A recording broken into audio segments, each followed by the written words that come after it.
इंदौर से लोकसभा कांग्रेस के पूर्व प्रत्याशी अक्षय कांति बम पर 420 व धोखाधड़ी का मुकदमा दर्ज कराने के लिए अब कांग्रेस के नेताओं ने यहां पर आवेदन प्रस्तुत किया है।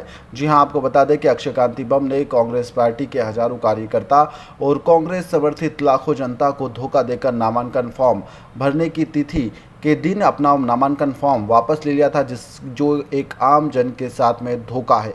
और इसी को लेकर आज यहां पर जो कांग्रेस के नेता है वह इससे नाराज हुए और आज यहां पर थाने पर पहुंचकर अक्षय कांति बम के खिलाफ 420 की श्रेणी में मुकदमा दर्ज करने के लिए मांग की गई है।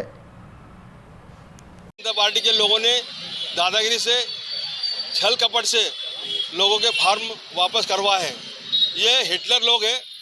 जैसे अभी अपने गजेंद्र वर्मा जी ने कहा, न डरे तो गोरों से, न डरेंगे चोरों से। ये बहुत सही बात है, क्योंकि ये उनको मालूम है हम हारने वाले हैं। अक्षय बम एक व्यापारी व्यक्ति था, लेकिन उसको डरा धमका कर उसे फॉर्म वापस किया है। तो मैं और कांग्रेस पार्टी इस बात के लिए हम उनसे विरोध करते हैं कि उन्होंने कांग्रेस के नेताओं से संपर्क करना था, या फिर कुछ बात होती तो हम बताते, हम सब इकट्ठा होकर उसका मुकाबला करते। लेकिन इन्होंने जो कार्य किया है बहुत घृणित काम किया है। अक्षय बम नहीं, अक्षय बम फुस्सी बम है बोलने का क्या। तो ऐसे लोगों को कांग्रेस ने तो कसों दूर फेंका है, लेकिन आने वाले समय जब सरकार कांग्रेस की बनने वाली है तो उस समय इनका हास्य क्या होगा ये भगवान ही जानेगा। आपका परिचय? रमेश घाटे, अध्यक्ष इंदौर शहर अनुसूचित जाति वर्ग।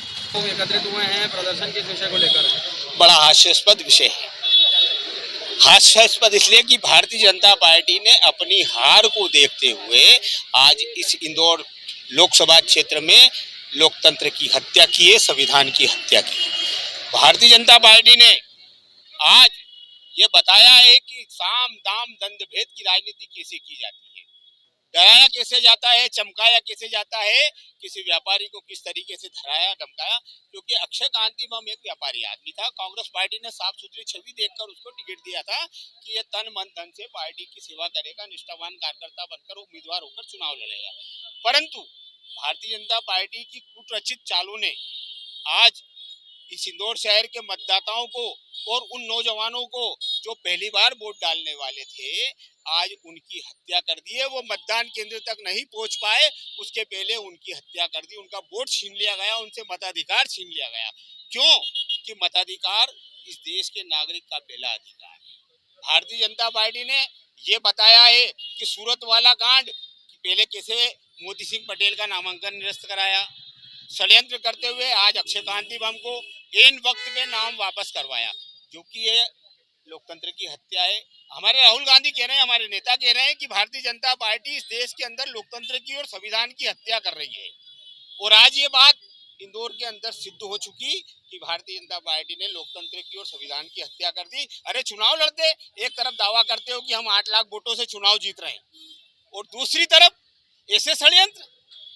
मतलब ये तय था कि इंदौर के जो भारतीय जनता पार्टी के जो उम्मीदवार थे, उनकी अंदरूनी रिपोर्ट ये बता रही थी, आरएसएस का सर्वे बता रहा था कि वो चुनाव हार रहे हैं। इसीलिए आज जितने बाकी बचे हुए उम्मीदवार थे, चाहे वो निर्दलीय हो या अन्य किसी दल के हो, उन पर दबाव बनाकर उनके आज 9 लोगों के फॉर्म वापस करवाए गए, जिसमें हमारे भारतीय राष्ट्रीय कांग्रेस के जो उम्मीदवार थे वो अक्षय कांति बम का भी किस तरीके से फॉर्म मतलब दबाव में करवाया गया, किस प्रकार से करा गया वो तो ईश्वर जाने। परंतु भारतीय जनता पार्टी को ये बात लिख लेना कि इस देश की जनता कहीं माफ नहीं करेगी। उन्होंने ऐसा कुकृत्य किया है, ऐसा षड्यंत्र रचा है। अभी भी 13 लोग चुनावी मैदान में शंकर लालवानी के बिल्कुल अपोजिट में है। उन्होंने तो उन लोगों के भी नामांकन फॉर्म वापस लेने के लिए भारतीय जनता पार्टी के नेताओं ने दबाव बनाया था। ये मैं आपको इंटरनल बात बता रहा हूँ, जो हमारे कांग्रेस के और भारतीय जनता पार्टी के नेताओं की जो वहाँ पर कलेक्टर ऑफिस में जो झड़प हुई है, जो वहाँ पे भिड़ंत हुई है, जिस तरीके से उन्होंने जो षड्यंत्र रचा था, जो बाकी के बच्चे उम्मीदवार हैं उनके भी हो जाए नाम वापस और शंकर लालवानी एकमात्र उम्मीदवार रहे, तो ऐसा हुआ नहीं। 13 उम्मीदवार 14 उम्मीदवार मैदान में है, तो 14 उम्मीदवार मैदान में है। परंतु याद रखें, नोटा आखिरी हथियार है जनता के पास में। नोटा अगर शंकर लालवानी से अगर ज्यादा वोट लेके आ गए तो निर्वाचन आयोग को फिर चुनाव कराना पड़ेगा। आपका परिचय? मैं घनश्याम जोशी। मल्हारगंज थाने पर आए हैं, क्या पूरा प्रकरण है? मल्हारगंज थाने में इसलिए आया कि कांग्रेस के गद्दार अक्षय कांति बम, जिन्होंने लगातार टिकट की मांग करी थी कि मैं कांग्रेस से टिकट लूंगा, और उन्होंने कांग्रेस के नेताओं को विश्वास में लिया, कार्यकर्ताओं को विश्वास में लिया, और उनके साथ विश्वासघात करा है।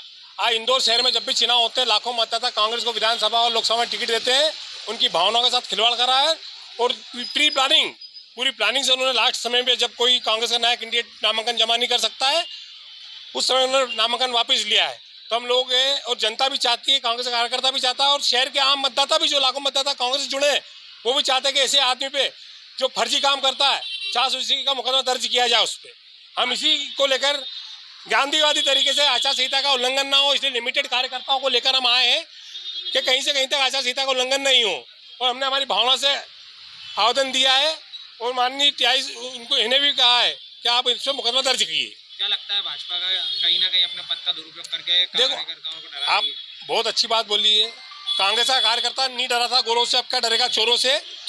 कांग्रेस इंदिरा गांधी जी के समय पे जब विपक्ष अटल जी चुनाव हार गए थे तो भी उन्हें विपक्ष का नेता बनाया गया था, क्योंकि लोकतंत्र जिंदा रहे। विपक्ष मजबूत होता तो सरकार अच्छे तरीके से काम कर सकती है। ये राष्ट्रीय शहरी प्रदेश और राष्ट्रीय स्तर पर लोकतंत्र को दबा रहे हैं, लोकतंत्र की हत्या कर रहे हैं ताकि इनके सामने कोई आए नहीं, मनमाफिक काम करे। आज शहर का आदमी, पूरे देश का आदमी महंगाई की मार से मरा हुआ है।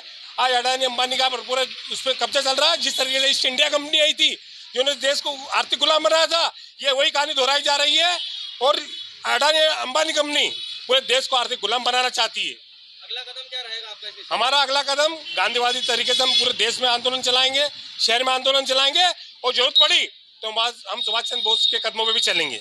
आपका परिचय? गजेंद्र वर्मा, महामंत्री मध्य प्रदेश कांग्रेस कमेटी।